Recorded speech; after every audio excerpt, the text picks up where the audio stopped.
TV Informativo. Aqui o Vale se vê.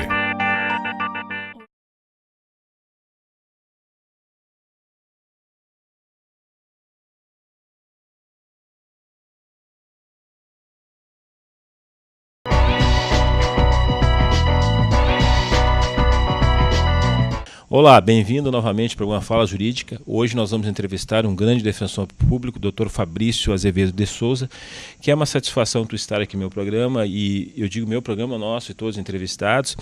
E eu te chamei aqui, Dr. Fabrício, porque eu te conheço pessoalmente, eu vi que tu trabalha muito, é um trabalho árduo que tu faz nas varas criminais de Lajeado, e o trabalho árduo que tu faz nas varas dos júris, e especialmente o teu chamatório aqui dá-se ao fato de que tu está de frente com grandes dificuldades da Defensoria Pública, se é que tem dificuldades, mas eu vejo muito trabalho para vocês e muitas vezes eu vejo pouco retorno. Agora, faz 2 anos que vocês tiveram um equilíbrio de salários, algo que há muito tempo vocês deveriam ter, mas o trabalho continua árduo e digo muitas vezes tanto quanto ou mais que juízes e promotores. Seja bem-vindo ao meu programa, ao nosso programa, e o que tu pode falar sobre a Defensoria Pública, da tua pessoa, dos processos que tu enfrenta?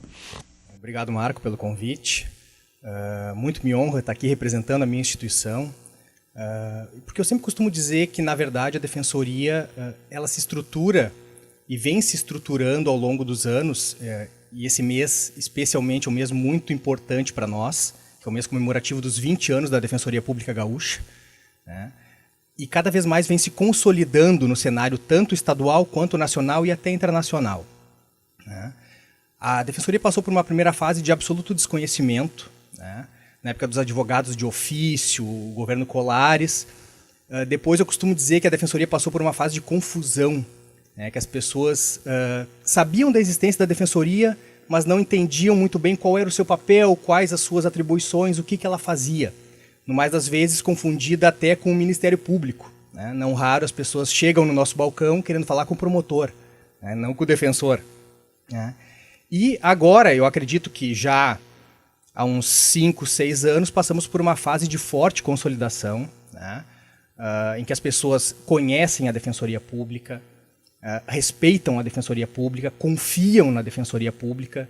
Há aproximadamente 3 anos saiu uma pesquisa dizendo que seria a instituição de maior confiança dos gaúchos, né? E hoje o reflexo disso está aqui, com esse teu convite, né? Com esse teu chamado para virmos falar um pouco da Defensoria Pública, reforçando a importância dessa instituição no quadro do sistema de justiça, né? Hoje nós, como bem disseste, temos algumas deficiências, principalmente de ordem estrutural, né? Somos poucos ainda. No Rio Grande do Sul, hoje, nós somos 391 defensores, né, distribuídos aproximadamente 50% das defensorias públicas situadas em Porto Alegre, os outros 50% no interior, né? Hoje nós atendemos 70% das comarcas de forma integral, 26% aproximadamente na forma de deslocamento e 3% não são atendidas ainda pela Defensoria Pública. Recentemente tivemos aprovada a PEC número 4 de 2014 no Senado, que foi uma vitória importantíssima da Defensoria Pública, que é a PEC da Defensoria para Todos. Provavelmente no dia 4 de junho será promulgada, né, e virará a emenda constitucional número 80 de 2014, que prevê um prazo de 8 anos para que todas as comarcas do país tenham atendimento da Defensoria Pública. Se nós considerarmos que hoje 80% das comarcas do país não tem defensor público atuante, né, isso será uma reversão muito boa, né, principalmente para aquelas pessoas que não têm acesso à justiça. E eu acho que isso é o papel fundamental da Defensoria Pública, né? É garantir dignidade, é garantir o acesso não só à justiça, né, mas aos direitos humanos que muitas vezes as pessoas nem sabem que têm. Eu acho que quando eu entrei na Defensoria eu senti muito isso. A gente atende pessoas que não sabem que possuem direitos, né? Não é só questão de garantir direitos, é informá-las dos direitos que elas possuem. Esse é o papel fundamental da Defensoria Pública. Eu acho muito interessante, tu sabe, o doutor Fabrício, eu convivi com vários defensores públicos muito heróicos, né? O tempo do Marcelo ainda trabalha aqui, e eu via e vejo hoje muito esse reflexo repercutindo na tua pessoa, até que eu vou, às vezes nós vamos na sala de audiência e tá tu ali no emaranhado 3, 4 processos. Eu fico imaginando comigo, cabeça para tudo isso, né? E não só cabeça.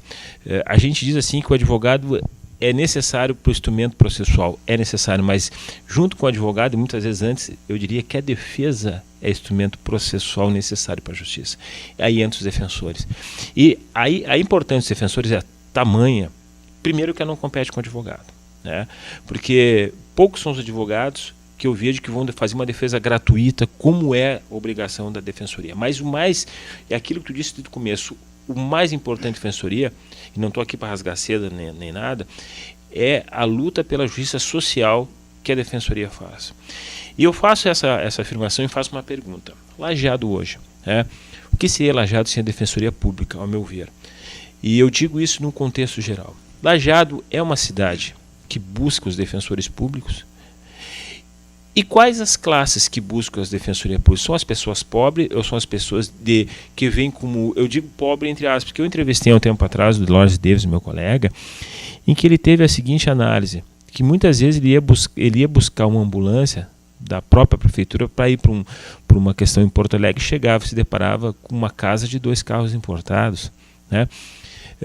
Eu não sei se a Defensoria Pública enfrenta esses problemas em Lajeado, que daqui a pouco as pessoas que vão à Defensoria Pública são pessoas pobres, quem são a pessoa, primeiro quem são as pessoas que procuram, e na tua ótica, quem deveria procurar a Defensoria Pública? Esse é um debate, até Marco, que está sendo... Desculpa, eu fiz isso aí porque é uma pergunta que muitas perguntam. Não, isso claro, aí, né? claro. Isso é um debate que está muito em voga agora, inclusive no âmbito interno, né, da Defensoria Pública. Quem atenderemos? Né? Nós temos um critério clássico, né, que é o de atender os hipossuficientes econômicos. Quem são os hipossuficientes econômicos? Aquelas pessoas que têm uma renda salarial familiar bruta de até 3 salários mínimos. Esse é um balizador para ser atendido pela Defensoria Pública, né? Claro, há alguns descontos para dependentes, enfim. Então, que poderia extrapolar um pouquinho desses 3 salários mínimos, e outras exceções, como ações do Juizado da Infância e Juventude, em que esse limite vai para 5 salários mínimos, né? Isso vem da nossa própria vocação constitucional, né, que diz que a Defensoria Pública tende a atender aos necessitados, né? Até uma visão mais antiga da Defensoria de que seriam os advogados dos pobres, que eu não vejo como uma visão pejorativa. Eu acho que é justamente para isso que ela existe, é para isso que ela serve, né? Para conferir, como eu disse antes, dignidade a quem nem sabe que possui, né? Então, nós temos esses balizadores objetivos, né? Então, a Defensoria atende pessoas que, em tese, não teriam condições de pagar um advogado, né? Hoje, como eu disse, está se discutindo muito os novos critérios de atendimento da Defensoria Pública, esquecendo um pouquinho a questão da hipossuficiência meramente econômica e passando para o conceito de vulnerabilidade, né, que pode ser até organizacional, né? Passaremos a atender, então, pessoas que, em razão de seu grupo ou por alguma peculiar circunstância que pode ser de origem étnica, social, cultural, de gênero, né? Hoje temos muito a questão da vítima na Lei Maria da Penha, da proteção da vítima enquadrada na Lei Maria da Penha.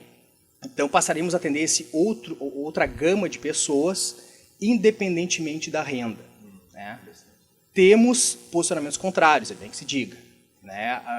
Posicionamentos um pouco mais conservadores, digamos assim, que a Defensoria deveria ficar adstrita ao atendimento aos pobres, aos necessitados, né? Que isso poderia abrir margem para um atendimento de um indeterminado número de pessoas e que, neste momento, não teríamos perna para tanto, né?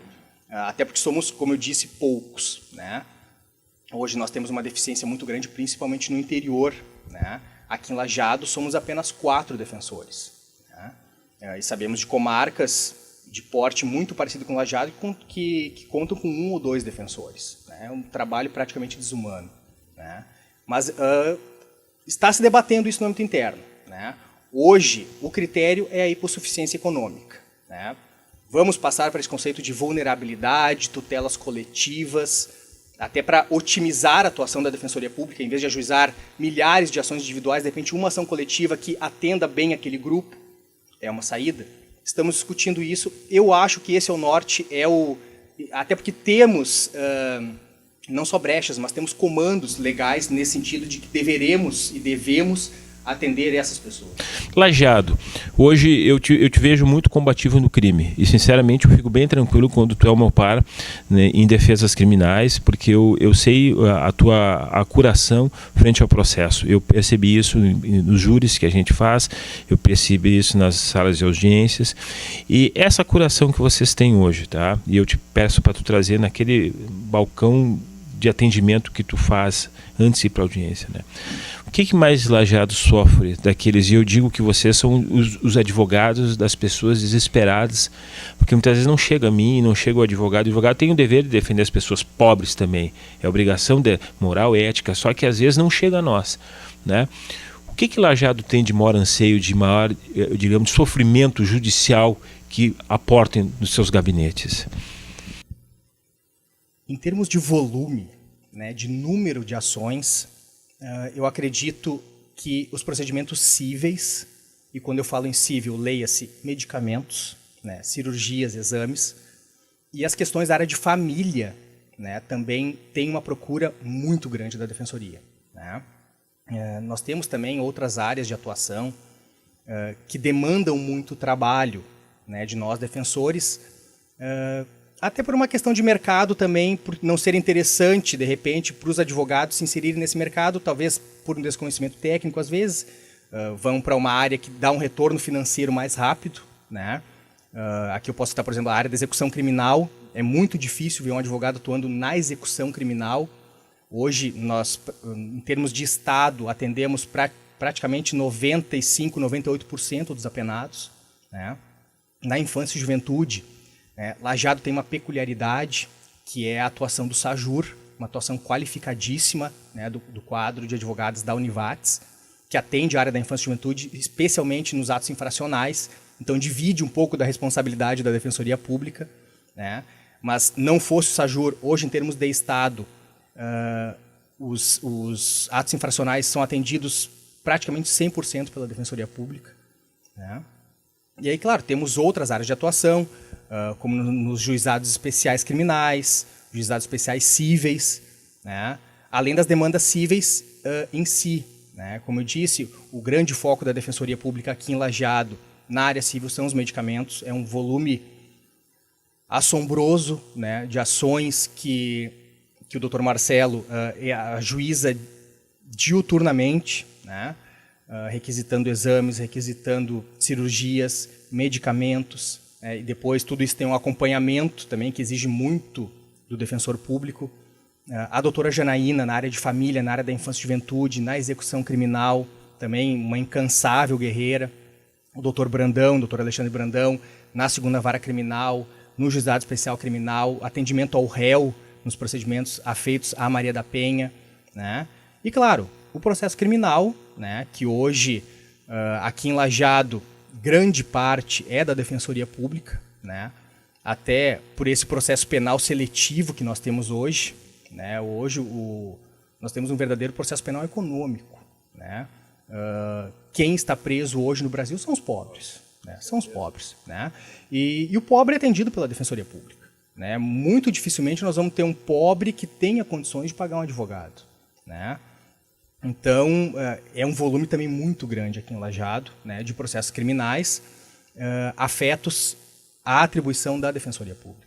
Eu vejo também um que tu não citou, e eu vejo às vezes tu trabalhando muito isso há mais de ano, tu faz acompanhamento no processo de execução criminal nos próprios presídios, né? Ou seja, tu é o carro-chefe da defesa naquela estrutura prisional. Isso aí é um procedimento particular teu, é uma determinação da Defensoria de vocês fazer todos aqueles processos administrativos que fazem, porque as pessoas entendem assim, o telespectador tem uma visão assim de que o apenado que está dentro do sistema prisional, ele para ali, e na verdade não é isso.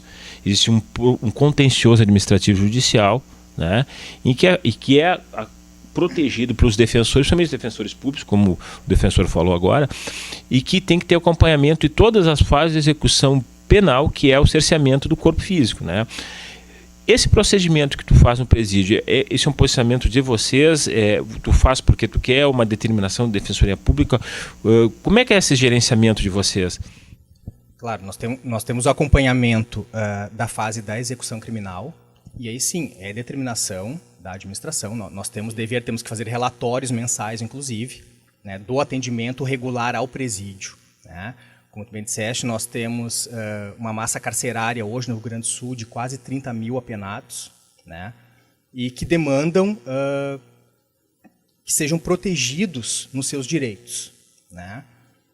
Até um tempo atrás houve uma palestra aqui de um dos dirigentes da SUSEP sobre as tornozeleiras eletrônicas, monitoramento eletrônico, né? E ele dizia do espanto que causa na sociedade quando um apenado do regime semiaberto ou aberto comete um crime, né? Porque tem esse imaginário coletivo de que o preso está dentro do presídio, dentro dos muros. Mas então como é que pode um preso cometer um crime? Ele deveria estar dentro do muro, né? Então hoje nós sabemos que talvez o contingente carcerário fora dos presídios seja até maior do que dentro dos presídios, né? E o acompanhamento da evolução carcerária, podemos chamar assim, desse preso, a progressão, os benefícios que ele tem, né? Isso tudo é feito aqui em Lajeado pela doutora Janaína, né? Que é responsável pela vara de execuções criminais e atendimento ao presídio. Tu disseste que eu fazia esse acompanhamento porque eu fiquei quase mais de um ano substituindo isso, né? Agora ela já retornou da sua licença, né? Além disso, nós temos os atendimentos regulares dos processos criminais com o réu preso, né? Que daí nós vamos até o presídio, conversar com o preso, saber da versão dele, angariar documentos, até contato com familiares, né? Que é fundamental para uma defesa boa e plena, né? Principalmente para quem está cerceado da liberdade, que não tem meios para conseguir fazer um sustentáculo maior na sua defesa. Esse contato direto e pessoal com o defensor é fundamental, né? Às vezes é o único contato que ele tem antes de uma audiência criminal, né? Então isso parte da nossa atribuição, sim, mas parte muito da nossa responsabilidade como agentes públicos, né, de fornecer um serviço de qualidade, né? A nossa lei complementar, ela exige e ela diz que é um direito do assistido ter um serviço de qualidade, né? É uma disposição legal, né? Não conheço outra instituição que tenha isso, que tenha uma lei exigindo que tu tem que ser bom, em resumo, né? Tem que fazer um serviço de qualidade. Isso a Defensoria tem, né? Exige, então, por ser exigência e também por uma questão moral e ética nossa, eu acho que é um dever nosso, sim, prestar um serviço de boa qualidade a quem, no final das contas, paga o nosso salário no final do mês. Doutor Fabrício, outra situação que me faz ver, e a razão da importância da Defensoria Pública é fundamental no estudo da justiça, tanto quanto advogados, se não muitas vezes mais. E eu digo por que isso. E aí vai minha pergunta, né? Se tu pode dar essa resposta para nós. Quantos processos cada defensor público tem hoje na sua administração? Olha, aproximadamente. Não precisa me dar uma coisa precisa, mas assim, por alto, o que mais ou menos vocês têm de controle dos seus processos? Assim, um volume? Porque cada área tem muita peculiaridade, né, Marco? Então, assim, na família, no direito de família, o volume é muito grande, assim como na área civil, é muito maior do que os processos criminais, por exemplo, né? Então, não teria um número preciso para te dar, até porque a rotatividade dos processos é muito grande também, né? Na área de família, nós temos um número muito grande de acordos, né, em audiências preliminares, audiências de conciliação, então processos muito rápidos, né? Tem a petição inicial, a primeira audiência e o processo já se extingue, né? Enquanto isso já vem outros processos e outras demandas. O processo criminal costuma durar um pouco mais, os processos cíveis também costumam durar um pouco mais, né? Então, mas a demanda é muito grande. Eu te faço essa pergunta pelo seguinte: tu sabes que o advogado, somente o pessoal, meus colegas e até a juiz, a gente tem um número muito reduzido de processos, né? E esse número reduzido, perto de vocês, é reduzido por completo, né? Por óbvio, como diz o outro. Muitas vezes, eu não consigo vencer minha carga. E aí vem a minha pergunta: como é que vocês conseguem? Porque a gente vê juiz com auxiliares técnicos, né? Nós temos a promotoria já com concursos com auxiliares técnicos, né? E eu não vejo isso na Defensoria Pública, que no meu entendimento deveria ter igual ou mais auxiliares técnicos. Se tem, vai a minha pergunta: como é que vocês se viram? Porque institucionalmente vocês são quase que sozinhos, né? Como é que você se organiza frente a isso aí? Hoje, tomaram posse, agora há pouco tempo, né, os funcionários dos serviços auxiliares da Defensoria. Foi o nosso primeiro concurso, né, para esses cargos auxiliares, técnicos e analistas, né, isso da área judiciária. Teremos também arquitetos, engenheiros, de áreas mais específicas que também vão nos ajudar muito. Que vão te auxiliar na Defensoria. Auxiliar o defensor público. Né? Foi o primeiro concurso, aos poucos estão sendo providos os cargos. Né? Então, isso vai ser um avanço muito grande para a Defensoria Pública. Né? Nós podemos contar com técnicos e analistas judiciários, que futuramente até podem virar assessores, né? Para poderem nos ajudar nessa lida diária. Né? Hoje, o que nós temos? Estagiários. Né? Com a vedação legal dos 2 anos, fica muito complicado. Quando o estagiário está ficando bom, no ponto tem que sair, dispensar. Infelizmente, é verdade. E é o defensor público. É ele que faz tudo, é ele que mata no peito. Por isso que hoje a grande labuta e a grande luta dos defensores públicos é por estrutura. Né? Disseste no início do programa que nós conseguimos uma paridade, que hoje não está tão parelha assim, mas conseguimos uma paridade com o Ministério Público, com o Judiciário. Né? Falta-nos a estrutura, que estamos conseguindo aos poucos. Né? Gostaríamos de chegar ao nível do Ministério Público, que eu acho que é o nosso grande balizador, o nosso espelho. Eu não procuro enxergar tanto a Defensoria Pública com olhos para o Judiciário, para a estrutura do Judiciário. Né? Eu vejo a Defensoria mais como um espelho do Ministério Público. Acho que esse deveria ser o foco. Igualdade de armas, né? Paridade de armas. Paridade de armas. Né? Não só no crime, mas em todas as áreas. Né? Então, eu acho que isso seria muito importante. É uma instituição muito nova, Marco. São 20 anos de Defensoria Pública Gaúcha. Né?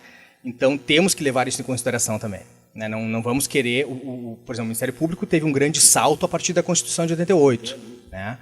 Então, a Defensoria Pública agora, com essas inovações legislativas, também dará um salto de qualidade. Talvez não tão rápido como deu o Ministério Público, né? Mas, aos poucos, pretendo que cheguemos lá. Mas, doutor Fabrício, eu acho que, na verdade, eu acho que vocês já estão sendo vistos. O que eu percebi antes, no começo da minha profissão, eu tinha poucos defensores públicos, geralmente nomeados. Hoje, eu vejo, e tu é exemplo disso, nós temos defensores públicos vivazes. Eu digo vivazes em todos um contexto, ou seja, buscam aquela vitalidade para dentro da instituição. Né? Aquilo que tu diz, eu quero me emparelhar, e pior, é um direito constitucional que tu tem. Tu tem direito constitucional de ser igual em de todos os aspectos, desde o físico até o tratamento igualitário de salário com relação ao Ministério Público. E isso é uma coisa muito bonita de ver, porque quem ganha com isso é o pobre. Eu estou errado nessa colocação? Não, exatamente isso. Todo o nosso foco, todo o nosso direcionamento é para dar um serviço de qualidade para o assistido. Né? Eu me lembro que muito me angustiava quando eu entrei na Defensoria Pública em alguns processos criminais, notadamente de abuso sexual, vinham laudos formulados por psicólogos do Ministério Público. Tinham feito entrevistas com as vítimas. E eu pensava, quando é que nós vamos chegar nesse nível de eu notificar ou de eu mandar um ofício para a minha instituição pedindo que o meu psicólogo atue nesse processo? Né? Estamos quase lá. Né? Então, como é que nós vamos falar de paridade de armas nesse sentido? Né? Mas acredito que num futuro bem próximo, né, estaremos em melhores condições de debater com o Ministério Público, e quando eu falo debater, principalmente no processo criminal. Né, no processo criminal. Nós temos hoje um quadro de promotores extremamente técnicos, extremamente profissionalizados, né, no sentido de que cada um na sua área se especializa muito, né? E de outro lado nós temos defensores tateando no escuro, né? Os que se destacam muito mais pelo dom, né, do que pela qualidade de serviço que poderia ser dada, né? Se tivesse um pouco mais de estrutura, né? Então, nós temos grandes bancas de advogado também que contratam, às vezes, até peritos, né, para contrapor um laudo do IGP, né, para contrapor, por exemplo, uma escuta telefônica do guardião. Né? Nós temos advogados que contratam verdadeiros hackers para quebrar a estrutura do guardião e dizer, olha, aqui houve uma edição, aqui foi correto. Né? E cada vez que eu vejo uma notícia dessa, eu penso, quando é que nós vamos chegar lá? Mas eu acho que estamos perto. Eu acho que estão perto, sim, até porque eu entendo que, visto os defensores que vêm a nível de intelectualidade, são, não vou dizer bem mais ou bem menos que o Poder Judiciário, o MP, mas estão em condição de igualdade tranquilamente. Até porque eu vejo, e aí por isso é a razão de te trazer, quando eu vejo que tem defensores públicos combativos, como é o teu caso, que é o caso do Marcelo, eu fico muito tranquilo porque eu sei que da minha falha particular, veja bem, eu tenho alguém que está tão ou melhor preparado que eu. E veja bem, eu estou dizendo uma posição daquele que milita todo dia, né? Quantas vezes eu não me servi de um auxílio do defensor público, porque muitas vezes a gente se vê perdido, entendeu? E o defensor público está aí. E visitando muitas vezes nos presídios, eu tenho visto já comentários de que, e não só, tirando os presídios, a população, que se veem bem servidos na questão da pessoa e do defensor. Aqui em Lajeado, onde é que fica a sede de vocês? A sede fica no centro, né, na rua Júlio de Castilhos, 478, é em cima do Cine, né, na diagonal da prefeitura. Né? E eu acho que muito também, Marco, dessa qualidade de serviço advém da própria chancela do concurso público. Né? Hoje nós tivemos 3 concursos públicos, eu sou egresso do 2º concurso, estamos prestes a iniciar o nosso 4º concurso público, e o concurso, queira ou não, dá esse carimbo, dá essa chancela de qualidade àquele que foi aprovado. Né? A gente sabe que não é balizador completo. Às vezes, quem foi muito bem no concurso será um péssimo profissional, mas é um filtro mínimo. Né? Um filtro mínimo. E o nosso concurso tem se destacado não só pela qualidade, né? Mas também pela dificuldade. É um concurso que está muito difícil. Muito difícil. Eu vi. Está difícil. Eu acompanhei. Né? Esse último concurso, 3º concurso, até por não estar participando, a gente pode olhar com um pouco mais de tranquilidade. E a gente viu que, pelo menos no âmbito da instituição, a concurseiro virou profissão. Né? Nós temos concurseiros preparadíssimos. Né? Pessoas que parece que focaram sua vida para aquele momento. Né? Para aquele momento de ser aprovado o concurso público. Verdadeiros robozinhos nas provas de tribuna, nas provas orais. Né? Quando eu falo robozinho, não tem nada de pejorativo, eu acho muito bom, porque são pessoas extremamente preparadas. Né? E isso se reflete de uma maneira ou outra depois na vida profissional. Né? Sabe que eu acompanho esses concursos e serve para os concurseiros. Sinceramente, eu não passaria nenhum concurso público na primeira etapa, porque... E aí eu vejo como o profissional que está vindo nessa área de concursos é sim um filtro. Viu, Fabrício? Eu acho que é um filtro, porque assim, passa aqueles que sabem. Não, porque nós podemos pegar agora, por exemplo, tu já está torneado, já saiu da brasa, já está virando aço, né? Agora, tu tem que saber, quando te pegar um processo, tem que saber o que está fazendo. Não vou dizer que antes não se sabia, mas isso repercute na sua vida institucional enquanto classe, né? Hoje tu sabe dizer que, eu tenho a perspectiva de ser tanto igual àquele que acusa, em todas as condições, porque é um direito que nós temos em razão dos pobres. Né? Bom, vocês viram como é interessante falar com um profissional da área que defende os necessitados, que busca incessantemente a justiça daqueles que buscam, anseiam em busca não só de melhores condições de vida, mas aquilo que o Estado deve fornecer, a busca pela defesa. Até o nosso próximo programa.